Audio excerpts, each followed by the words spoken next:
Students, आज हम जमात दहम की उर्दू बी की किताब आईना उर्दू में से तफहीम इबारत का पैराग्राफ नंबर 10 पढ़ेंगे। इंतखाब कुतब एक अहम मसला है।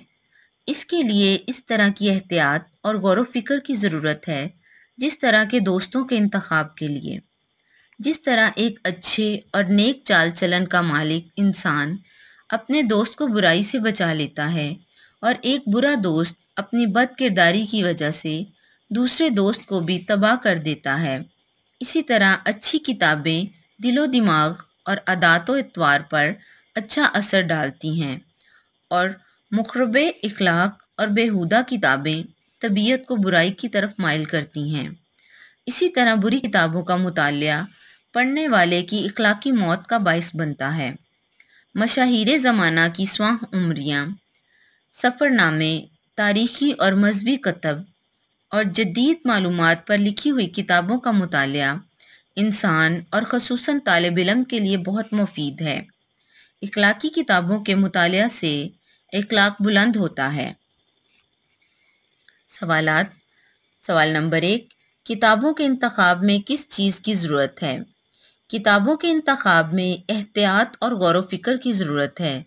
जिस तरह के दोस्तों के इंतखाब में एहतियात और गौर व फिक्र से काम लिया जाता है, इसी तरह किताबों के इंतखाब में एहतियात और गौर व फिक्र से काम लेना चाहिए।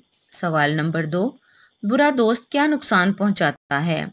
बुरा दोस्त अपनी बद किरदारी की वजह से दूसरे दोस्त को भी तबाह कर देता है।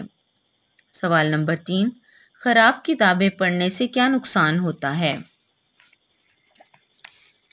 ख़राब किताबें पढ़ने से इंसान की तबीयत बुराई की तरफ माइल होती है। इस तरह बुरी किताबों का मुतालिया पढ़ने वाले की इखलाकी मौत का बाइस बनता है। सवाल नंबर 4, तालिब इल्म के लिए कौन सी किताबें मुफीद हैं?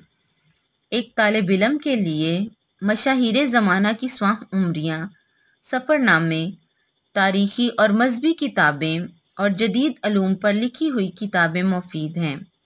सवाल नंबर 5, इखलाकी किताबों के मुतालिया से क्या फ़ायदा होता है? इखलाकी किताबों के मुतालिया से इखलाक बुलंद होता है।